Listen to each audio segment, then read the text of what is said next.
안녕하십니까. 2021년 8월 31일 최병욱의 팩트 시작하겠습니다. 오늘은 공수처에서 수사하고 있다는 윤석열 전 검찰총장 사건 두 건이죠. 그거에 관해서 말씀을 드리겠는데 그 전에 조희연 서울시 교육감 사건, 이게 어제 공소심의위원회가 열렸는데 공소심의위원회에서는 기소를 하라 이렇게 결정을 했습니다. 그런데 이 사건이 전개돼 나온 과정, 이걸 한번 설명을 드리면서 그러면 윤석열 사건은 과연 어떻게 된 것인가 이걸 말씀을 드리겠습니다. 우선 조희연 서울시 교육감 특혜 채용 의혹, 이 부분은 감사원이 이미 조사를 해서 4월 달에 발표한 사건입니다. 그게 무슨 얘기냐면 2018년에 그 조희연 교육감이 전교조 출신 등 해직 교사 5명을 특별 채용하라고 이렇게 이제 지시를 했는데, 자, 이 사실은 교육청에 그 임용 담당하는 국장이 있죠.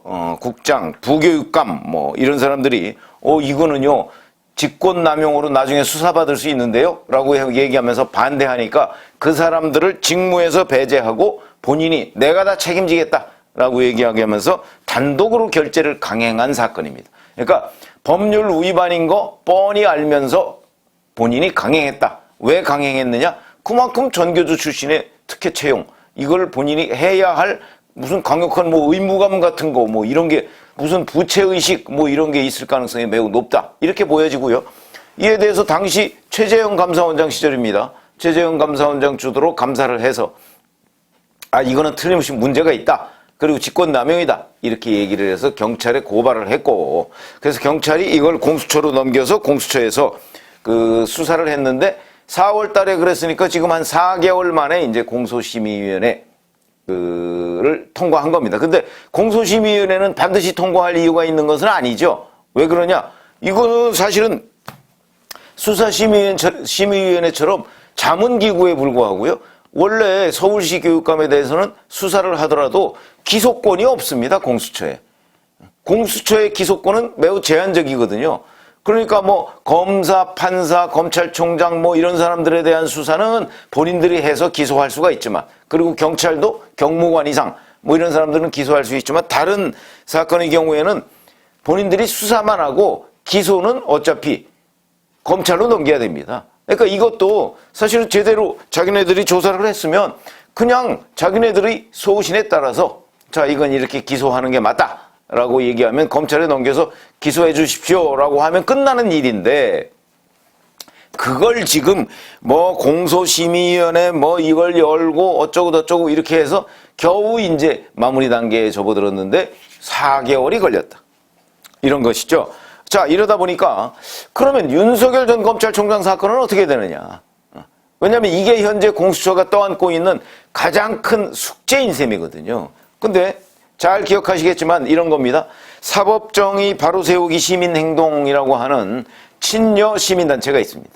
여기에서 2월 8일 날 옵티머스 펀드 사기 관련 의혹 사건, 그 다음에 3월 4일 날 한명숙 전 총리 관련 모해 위증 의혹 사건, 이 두 가지를 공수처에 고발을 했고, 이에 따라서 공수처가 우리가 이걸 입건해서 수사하겠다라고 이 사세행에다 통보한 것이 6월 4일입니다.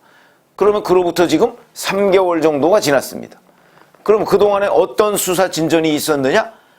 한 달 전쯤에 이 옵티머스 펀드 사기 관련 의혹 사건, 그 다음에 한명숙 전 총리 관련한 사건, 이런 거와 관련해서 법무부 또는 대검의 감찰관실에서 한번 감찰을 한 적이 있었죠.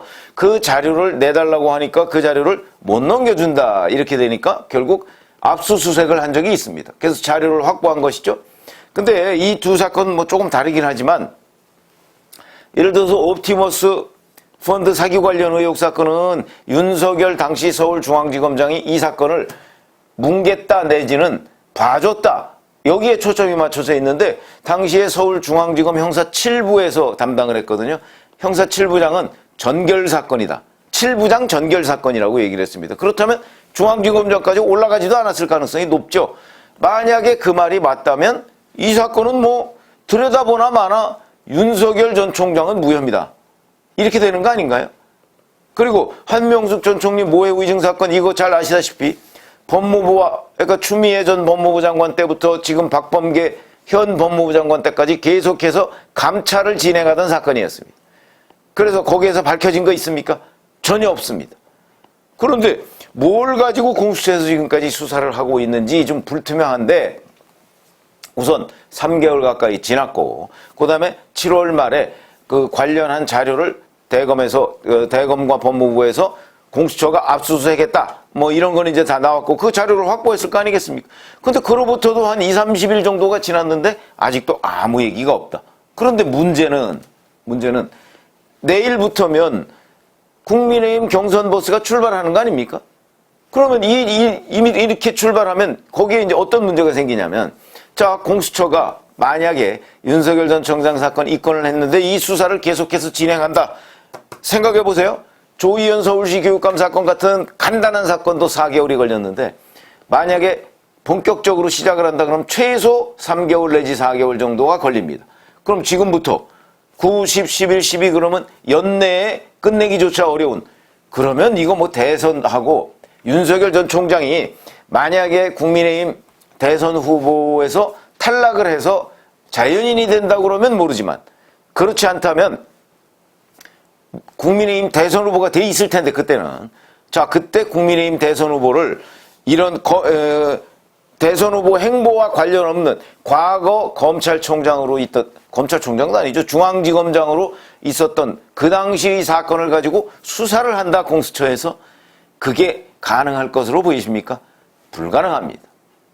이거는 윤석열 전 총장이라는 사람이 대단하기 때문이 아니고, 그걸로 인한 정치적 공방이 공수처가 감당하기에는 어렵죠. 그렇기 때문에 불가능하다는 것이고, 바로 그런 점 때문에 김진욱 공수처장도 기자간담회에서 대선에 영향이 없도록 하겠다 그래서, 좀 아마 기억나실 거 있을 겁니다. 제가 아니 어떻게 대선에 영향 없도록 하느냐, 수사를 해도 영향이 있고 안 해도 영향이 있는데, 만약에 이 사건과 관련해서 그거 혐의 없음 이렇게 결론을 냈다고 하면 또 여당에서 가만히 있겠습니까? 공수처가 결국은 봐줬다 이렇게 또 공격할 텐데요. 혐의가 있다고 해서 수사를 하게 되면 문제고, 그러면 야당이 대대적으로 반발하면서 이제 뭐 이게 이제 결국은 그 여권이 공수처를 동원한 윤석열 후보 탄압, 아마 이런 프레임으로 갈 가능성이 굉장히 높고, 만약에 무혐의가 되면 공수처가 결국은 윤석열 전 총장이라는 미래의 권력에 굴복했다고 여당이 또 공격할 가능성. 그렇기 때문에 이게 뜨거운 감자가 될 가능성이 매우 많은데, 6월 4일 날 여하튼 공수처가 입건을 했다고 했거든요, 이 두 건에 대해서. 그러니까 이게 과연 가능한 일인가, 뭐 그런 의문이 들던 차에 지금 윤석열 캠프의 법률팀에서는 이렇게 얘기하고 있습니다. 공수처에서 입건을 한 두 건과 나머지 수사와 관련해서 캠프에서 연락받은 내용은 없다. 그러면 수사가 결국 진전이 되지 않고 있는 것 아니냐. 그러면 대검이나 이런 데에 감찰 자료를 확보했음에도 불구하고 거기서 아무런 단서가 안 나온 것 아닌가. 단서가 나왔다면 지금 어떤 식으로든 처리가 됐어야 되는데, 근데 내일부터 국민의힘 경선 버스는 출발한다. 이렇게 되면 이 사건은 대충 대선 때까지 제대로 진전을 못 보이거나 아니면 사실상 포기한 상태 아니냐, 저는 이렇게 진단을 하고 있는데, 지금 입건한 것도 이렇습니다. 근데 입건하지 않고 있는 것 엄청나게 많습니다. 가장 최근 거 8월 6일 날 안전사회 시민연대라는 데에서 일본 후쿠시마 원전 방사능 유출은 기본적으로 안 됐다라는 윤 전 총장의 부산일보 인터뷰와 관련한 명예훼손 혐의의 고발도 있습니다. 이것도 보면 이게 이제 허위사실이기 때문에 명예훼손이다 그런데, 이거는 뭐 사건 자체가 성립되지 않습니다. 일본 후쿠시마 원전은요, 원래 그 원전 자체의 안전 문제 때문에 거기서 방사능이 유출된 거 없습니다. 다만 그 다음에 원전 가동을 멈췄는데, 그 다음에 쓰나미로 인해서 원전 냉각이 제대로 안 돼서 방사능이 유출된 것이죠. 윤 전 총장이 얘기한, 그래서 체르노빌 사건하고 다르다는 것인데, 윤 전 총장이 얘기한 게 바로 그 개념이기 때문에 그 전후 맥락을 보면 그런 개념입니다. 그렇기 때문에 이거는 당초에 뭐 이 사실이 허위 사실이다라는 것 자체가 성립하지 않고, 그런데 이 안전사회 시민연대라는 곳에서도 현재, 왜냐면 이런 거 고발을 하면요, 고발인 조사를 먼저 해야 되거든요. 그런데 고발인 조사 연락 사실조차 없다 이렇게 얘기한 걸 보면 이것도 뭐 수사에 지금 착수조차 하지 않은 것으로 보이고요. 그 다음에 아까 얘기하는 그 사세행위라는데 사법정의 바로 세우기 시민행동. 여기가 공수처, 검찰, 경찰에다가 윤석열 전 검찰총장 고발해 놓은 게 30건입니다.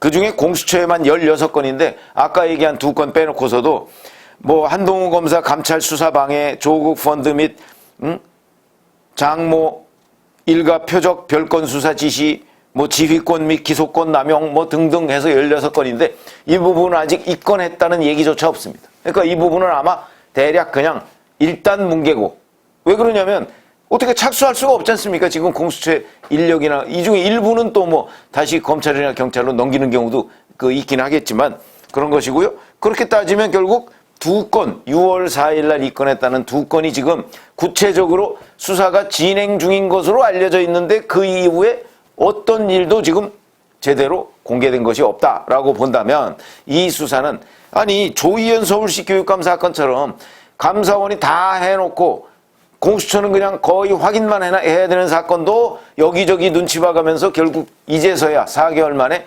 마무리하는 이런 공수처가 대선 후보, 그것도 야권 대선 주자 1위인 후보의 이런 사건, 글쎄요, 제가 보건대는 아마도 포기한 것 아닌가, 내지는 대선 때까지 그냥 묵혀둔 것, 묵혀두면 뭐 결국 포기한 것이죠. 그런 것 아닌가 하는 생각이 들어서 앞으로 뭐 진전 과정을 좀 봐야 되겠지만 제가 보기에는 현재 더 이상 진전은 없을 것 같다. 진전이 있을 것 같았으면 벌써 있어야 했는데 그런 상황이 없다고 봐서는 결국 윤석열 전 총장 사건 한 본인들이 6월 4일 날 입건했다라고 했던 2건은 결국 그냥 포기한 사건으로 넘어가고, 그렇다고 해서 포기했다고 발표도 못하고 여권이 반발할까 봐 그냥 이렇게 어영부영 넘어가는 이런 일이 되지 않을까, 이렇게 판단이 들어서 오늘 조희연 서울시 교육감 사건을 계기로 해서 윤석열 전 총장 사건을 알아봤습니다. 감사합니다.